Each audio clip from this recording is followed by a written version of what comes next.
Hello aspirants, welcome to ఏకేఎస్ఐఎస్ academy daily current affairs.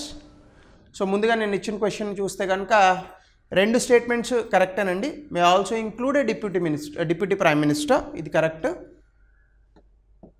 అలాగే deputy prime minister appointed జనరల్గా political reasons కోసం, deputy CM కానీ deputy PM కానీ ఇవన్నీ కూడా ఏం ప్రత్యేకమైనటువంటి పనులు ఉండవు వాళ్ళకి.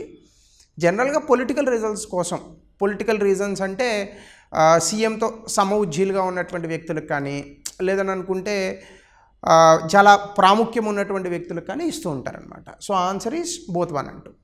అయితే ఈరోజు చూడబోయేటటువంటి టాపిక్ ప్రపోర్షనల్ రిప్రజెంటేషన్, అంటే తెలుగులో దీన్ని దామాషా పద్ధతి అని అంటారు.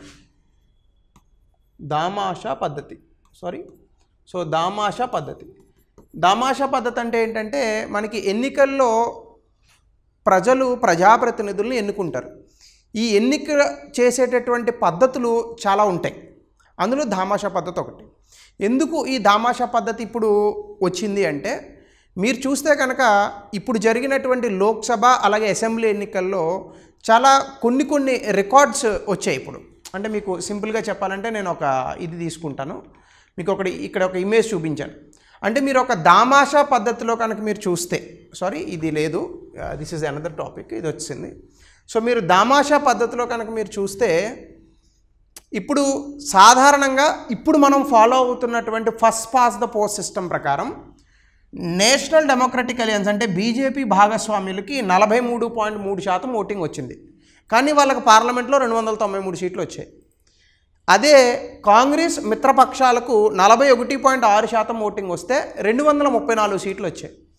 ఇతరులకు 15.1% వస్తే 16 సీట్లు వచ్చాయి. అదే దామాషా పద్ధతి కనుక ఫాలో అయితే, ఇదే ఓటింగ్ సరళిలో 43.3% ఓట్లకి బీజేపీకి 243 సీట్లు వచ్చేవి, 41.6% ఓట్లకి 225 సీట్లు కాంగ్రెస్ మిత్రపక్షాలకు వచ్చేవి, ఇతరులకు 15.1%కి 75 సీట్లు వచ్చేవి. సో ఇది జనరల్గా దామాషా పద్ధతి ఫాలో అయితే వచ్చేటటువంటి సీట్లు. దీన్ని ఆంధ్రప్రదేశ్లో జరిగినటువంటి ఎన్నికలకు కనుక కూడా మీరు చెప్తే, ఆంధ్రప్రదేశ్లో జరిగినటువంటి ఎన్నికల్లో ఇప్పుడు జగన్మోహన్ రెడ్డి గారికి 39.5% ఓటింగ్ షేర్ వచ్చింది, కానీ 11 సీట్లే వచ్చాయి. జనసేన పార్టీకి పవన్ కళ్యాణ్ గారికి దాదాపుగా 8% వస్తే 21 సీట్లు వచ్చాయి. చంద్రబాబు నాయుడు గారికి అప్రాక్సిమేట్లీగా ఒక 45% అంతా ఓటింగ్ షేర్ ఉంటే వీళ్ళకి 134 సీట్లు సమ్వేర్ వచ్చాయి. అంటే మీరు చూడండి, అటు ఇటుగా చూసుకుంటే ఇంత ఎక్కువ ఓట్ షేర్ వచ్చినటువంటి జగన్మోహన్ రెడ్డి గారి పార్టీకి కేవలం 11 సీట్లే వచ్చాయి. ఇది ఎందుకు అంటే, మనం first past the post system అనేటటువంటి దాన్ని ఫాలో అవుతున్నాం. సో ఇది కరెక్టా? ఇంత ఓటింగ్ షేర్ వచ్చినప్పటికీ కొన్ని రాజకీయ పార్టీలు తమ తాలూకా సీట్లను కోల్పోతున్నాయి. కాబట్టి భారతదేశంలో సమగ్రంగా ఎన్నికల ప్యాటర్న్నే మార్చాలి అనేటటువంటి కొన్ని నినాదాలు ఇప్పుడు వచ్చాయి. సో దాని గురించి మనం ఈరోజు క్లాసులో చూద్దాం. ముందుగా ఈ first past the post system, ఇది మనకి బ్రిటిష్ వాళ్ళు అలవాటు చేసి వెళ్ళింది. ఇది ఏంటి? దామాషా పద్ధతి అంటే ఏంటి? దామాషా పద్ధతిలో మళ్ళీ 3 రకాలు ఉన్నాయి. ఈ 3 ఏంటి? ఇందులో ఉన్నటువంటి డిసడ్వాంటేజెస్ ఏంటి? అలాగే క్వశ్చన్ ఆఫ్ ద డే, ఇది మనం ఈరోజు చూడబోయేటటువంటి టాపిక్స్. ఇందులో ఇప్పుడు ఇండియాలో చాలామంది పౌరులు ఈ first past the post system, దీన్నే షార్ట్కట్లో FPTP అని అంటారు. ఈ first past the post system అనేటటువంటి ఎలక్టోరల్ సిస్టమ్ని మార్చేద్దాం సమూలంగా, దీని స్థానంలో దామాషా పద్ధతి అనేటటువంటి దాన్ని ప్రవేశపెడదాం అని చెప్తున్నారు. So first past the post system అంటే ఏంటి అసలు అనేది కనుక మీరు చూస్తే, ఇది ఒక ఎన్నికల్లో వాడేటటువంటి ఒక పద్ధతి. అంటే ఫర్ ఎగ్జాంపుల్, ఒక నియోజకవర్గం ఉందనుకోండి, ఆ నియోజకవర్గంలో 100 మంది ఓటర్లు ఉన్నారనుకోండి, 100 మంది ఓటర్లు ఉన్నారు. ఈ 100 మంది ఓటర్లలో 70 మందే ఓట్లు వేశారు. ఈ 70 మంది 3 పార్టీలు పోటీ చేశాయని అనుకుందాం. 3 పార్టీలకు ఈ 70 మంది ఎలా వేశారు ఓట్లు?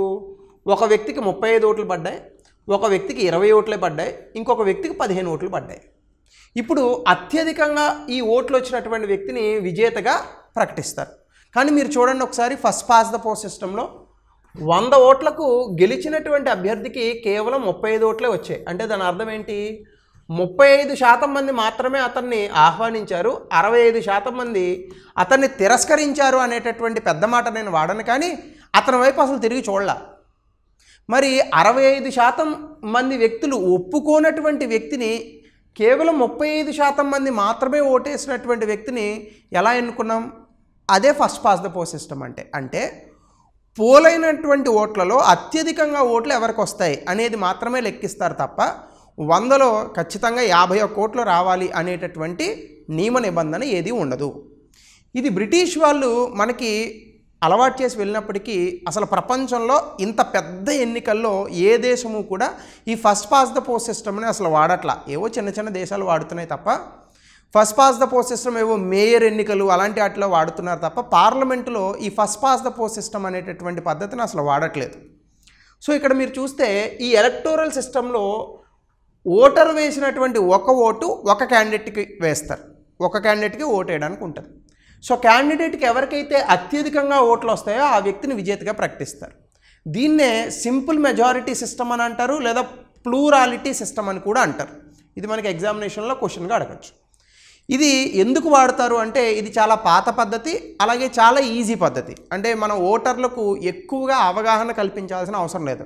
నాయన వెళ్ళి ఓటేసిరా పలానా వ్యక్తికి, నీకు ఇష్టం వచ్చిన వ్యక్తికి ఓటేసి అని చెప్తే సరిపోతుంది. సో ఇది చాలా దేశాల్లో ఉంది. యూకే, యూఎస్, కెనడా, ఇండియాలో వాడుతున్నారు. కానీ యూఎస్ఏలో డైరెక్ట్గా ఏం వాడట్లేదు.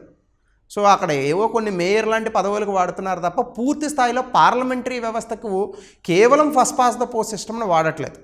సో కాబట్టి ఇలా మనం ఫస్ట్ పాస్ ద పోస్ట్ సిస్టమ్ని అర్థం చేసుకోవచ్చు.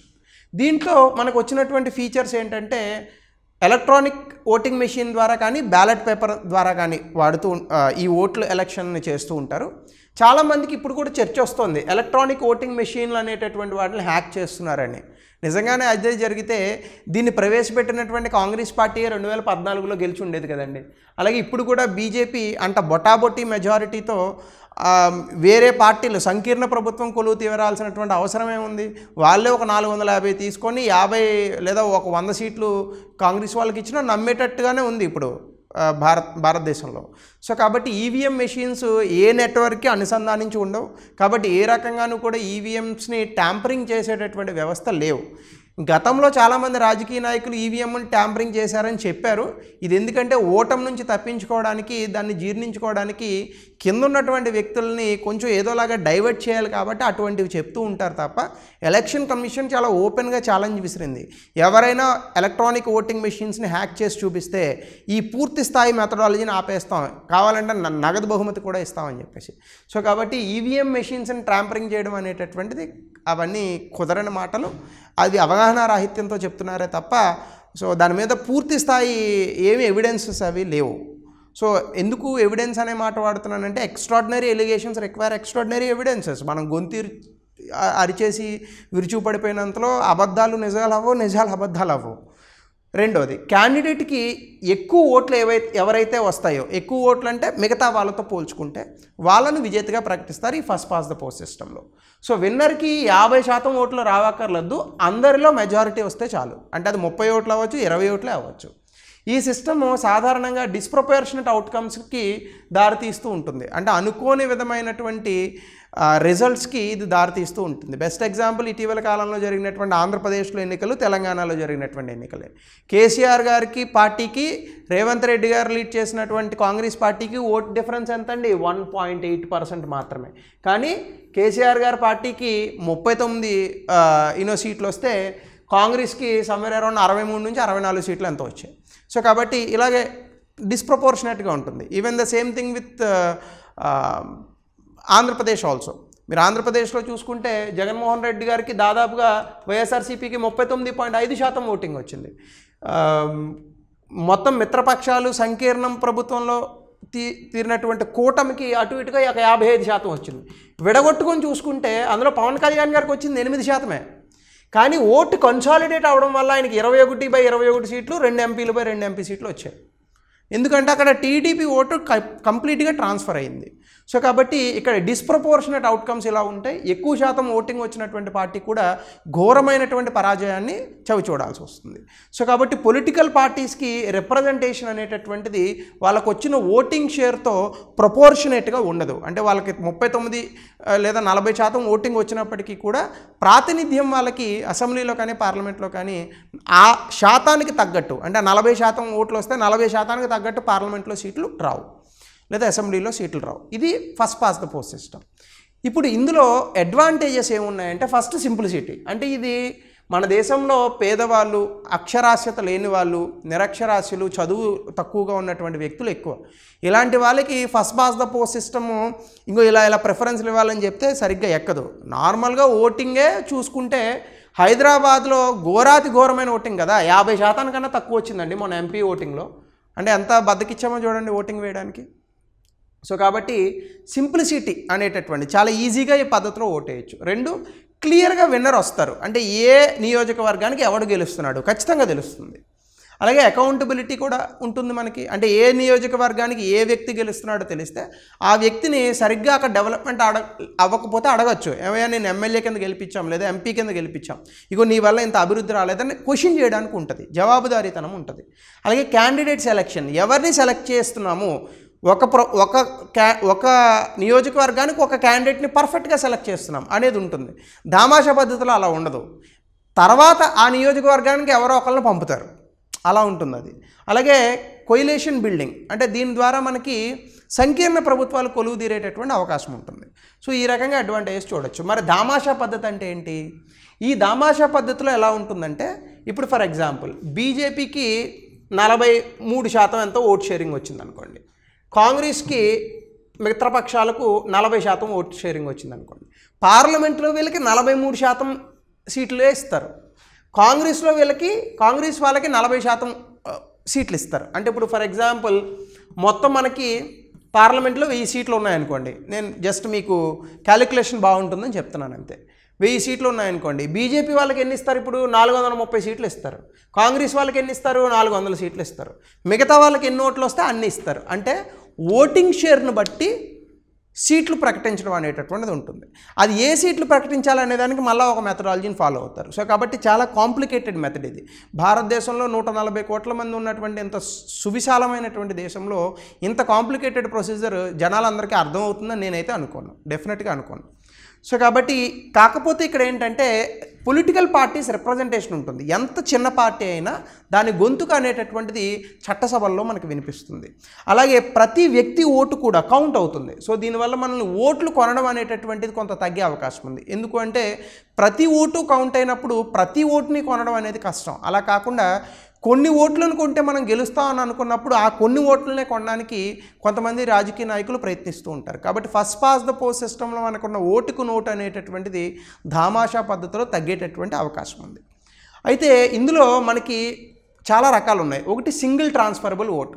ఇది సాధారణంగా మనము ఒక స్లిప్ ఇస్తాము, స్లిప్ ఇచ్చి క్యాండిడేట్స్ ఉంటారు, ఇందులో ప్రిఫరెన్స్లు పెట్టమంటాం. 1 2 3 4 5 అని ప్రిఫరెన్స్లు ఉంటాయి. ఇలా ప్రిఫరెన్స్లు పెట్టి ఇవ్వాలి షీట్లో. ఇది చాలా కష్టం అన్నమాట బేసికల్గా.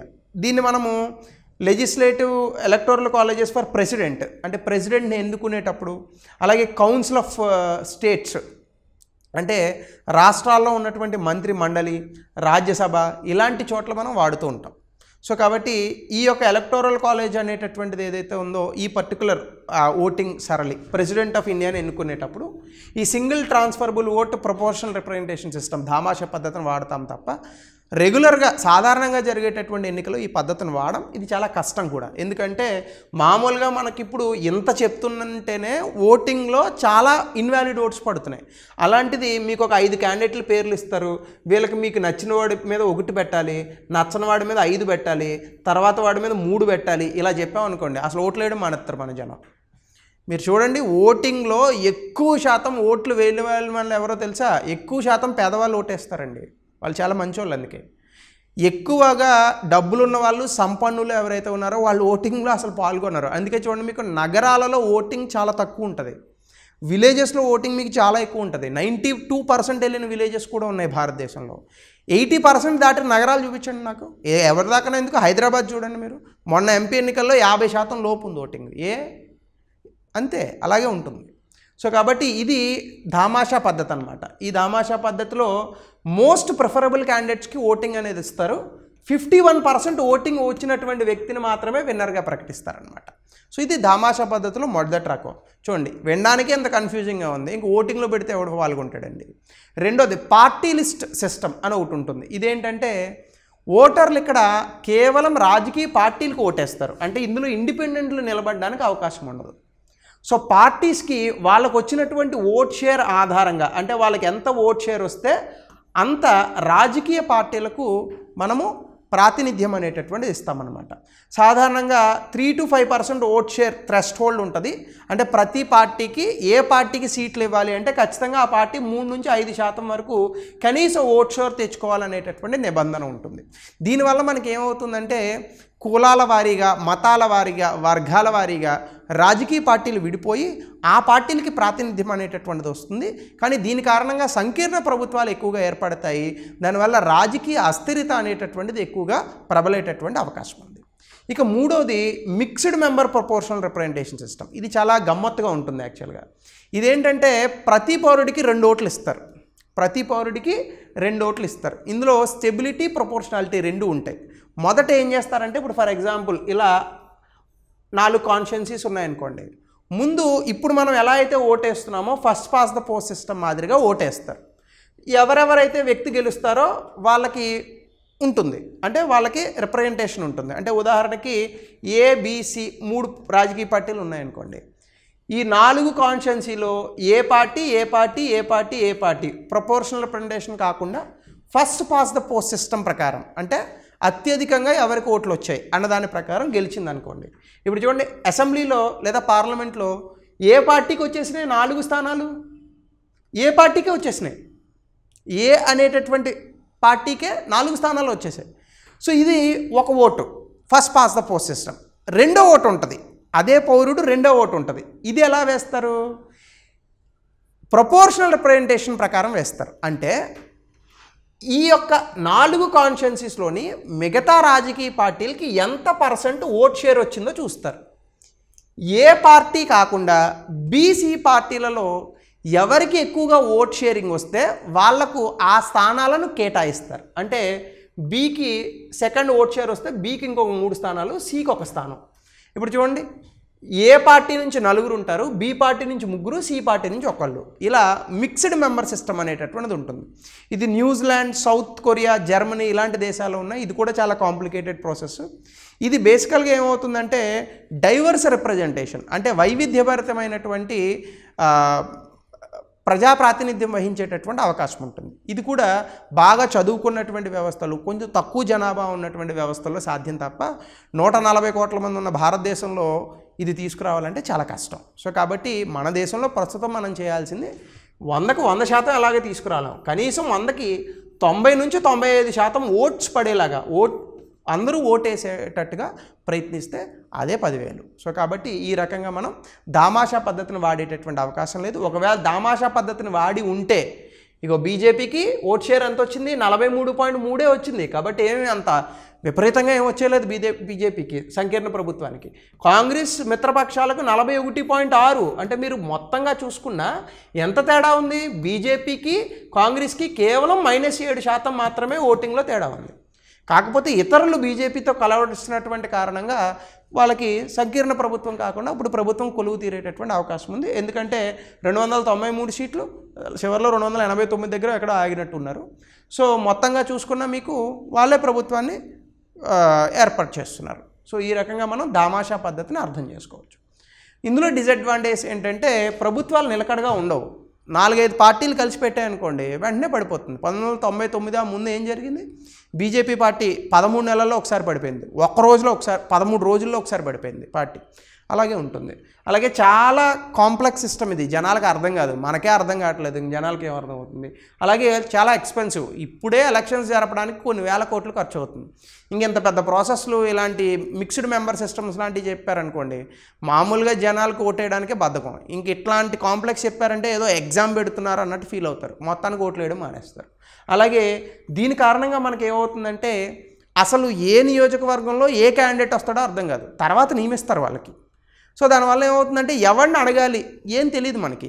అయ్యా మా నియోజకవర్గం ఎందుకు అభివృద్ధి అవ్వలేదు మనకేం తెలీదు. అంటే ఈ పర్టికులర్ పర్సనే మా నియోజకవర్గానికి వస్తాడని గ్యారంటీ ఉండదన్నమాట. సో ఆ రకంగా లోకల్ నీడ్స్ని మనం నెగ్లెక్ట్ చేసేటటువంటి అవకాశం ఉంది. సో ఇలా మనం డిసడ్వాంటేజెస్ అనేటటువంటివి చెప్పచ్చు. సో దీనికి సంబంధించి ఒక క్వశ్చన్ ఇచ్చారు 2017లో యూపీఎస్సి ఒక అద్భుతమైన క్వశ్చన్ ఇచ్చింది, దీనికి సంబంధించి దీనికి ఆన్సర్ చేయండి. అలాగే 2017లోనే మెయిన్స్లో కూడా భారతదేశంలో ప్రజాస్వామ్య నాణ్యతను పెంపొందించడానికి ఎన్నికల సంఘం 2016లో సంస్కరణలు ప్రతిపాదించింది. ప్రజాస్వామ్యాన్ని విజయవంతం చేయడానికి సూచించిన సంస్కరణలు ఏమిటి, అవి ఎంతవరకు ముఖ్యమైనవి? కనీసం 150 నుంచి 200 పదాల్లో దీనికి సమాధానం రాయండి. సో ఇది ఈరోజు మనం దామాషా పద్ధతి గురించి తెలుసుకున్నాం. డెఫినెట్గా ఇలాంటి క్వశ్చన్సే మనకి ఎగ్జామినేషన్లో రెగ్యులర్గా అడుగుతూ ఉంటాడు. సో కాబట్టి దీన్ని రాయండి. అలాగే మన టీఎస్పీఎస్సీ గ్రూప్ 1 మెయిన్స్కి సంబంధించి మనం టెస్ట్ సిరీస్ని రన్ చేస్తున్నాము. సో దీనికి సంబంధించిన అడ్వర్టైజ్మెంట్ని కూడా మీకు త్వరలోనే లాంచ్ చేస్తామని చెప్పాం. దీనికి సంబంధించి ఫ్రీ సెషన్ అండ్ డెమో కూడా ఒకటి ఉంటుంది. So very soon we will give you. Please get updated with our channel. So we will let you know all the details. So thank you. Have a nice day.